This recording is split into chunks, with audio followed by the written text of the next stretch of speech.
Weather system কিছু নেই বর্তমানে পশ্চিমবঙ্গের জন্য, ফলে আগামী এক সপ্তাহ পশ্চিমবঙ্গের সব জেলাতেই শুষ্ক পরিষ্কার ওয়েদার থাকবে।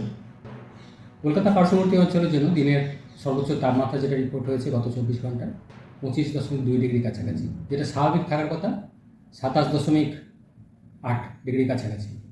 মিনিমাম টেম্পারেচার রিপোর্ট হয়েছে কলকাতা পার্শ্ববর্তী অঞ্চলে গত 24 ঘন্টায় 15.6, যেটা স্বাভাবিক থাকার কথা 16 থেকে 17-এর মধ্যে।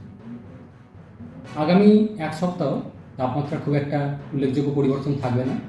কলকাতা পার্শ্ববর্তী অঞ্চলে সর্বনিম্ন তাপমাত্রা 15 থেকে 16 ডিগ্রি কাছাকাছি কন্টিনিউ করবে, অর্থাৎ বর্তমানে যে ঠান্ডাটা রয়েছে মোটামুটি এটাই কন্টিনিউ করবে। দিনের সর্বোচ্চ তাপমাত্রা কলকাতা পার্শ্ববর্তী অঞ্চলের জন্য 25 থেকে 26 ডিগ্রি কাছাকাছি কন্টিনিউ করবে আগামী এক সপ্তাহের জন্য। পশ্চিমের জেলাগুলো কলকাতা থেকে আরও খানিকটা টেম্পারেচার কম থাকে স্বাভাবিকভাবে। সর্বনিম্ন তাপমাত্রা রিপোর্ট হয়েছে বীরভূমে শ্রীনিকেতন 11.4 ডিগ্রি, স্বাভাবিকের থেকে প্রায় 2 থেকে 3 ডিগ্রির মতো কম রয়েছে। এছাড়া পশ্চিমের অন্যান্য জেলাগুলি যেমন বাঁকুড়া, মুর্শিদাবাদ 12 ডিগ্রি কাছাকাছি, পুরুলিয়া, পূর্ব পশ্চিম বর্ধমান, নদিয়া 13 ডিগ্রি কাছাকাছি রয়েছে। একই রকম কন্টিনিউ হবে আগামী এক সপ্তাহের জন্য। পশ্চিমের জেলাগুলো সামান্য হয়তো টেম্পারেচার একটু সামান্য বাড়ার সম্ভাবনা থাকবে আগামী এক সপ্তাহ, তবে উল্লেখযোগ্য কিছু পরিবর্তন হবে না খুব একটা। উত্তরবঙ্গের জন্য আগামী এক সপ্তাহ শুষ্ক পরিষ্কার ওয়েদার থাকবে।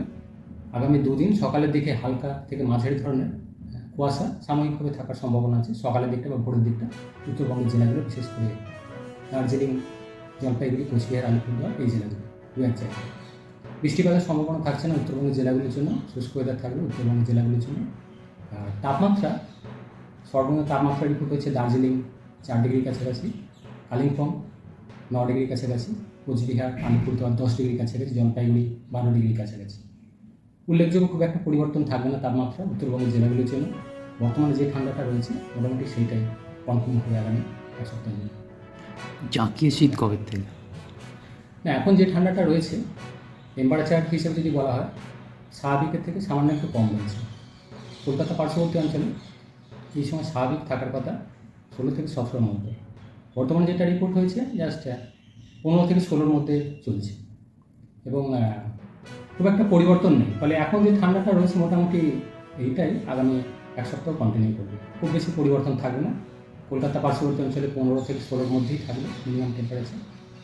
দিনের তাপমাত্রাটা স্বাভাবিকের থেকে একটু কম রয়েছে, ফলে ঠান্ডার অনুভূতি রয়েছে দিনের দিকটাতে কোথাও কোথাও। যেমন কলকাতার ক্ষেত্রে যদি বলা হয় দিনের সর্বোচ্চ তাপমাত্রা 25 ডিগ্রি কাছাকাছি চলছে এখন, যেটা স্বাভাবিক থাকার কথা 27.8 ডিগ্রি কাছাকাছি। টেম্পারেচার কলকাতা পার্শ্ববর্তী অঞ্চলের জন্য এরকমই কন্টিনিউ করবে 25 থেকে 26-এর কাছাকাছি ম্যাক্সিমাম, আর মিনিমাম 15 থেকে 16।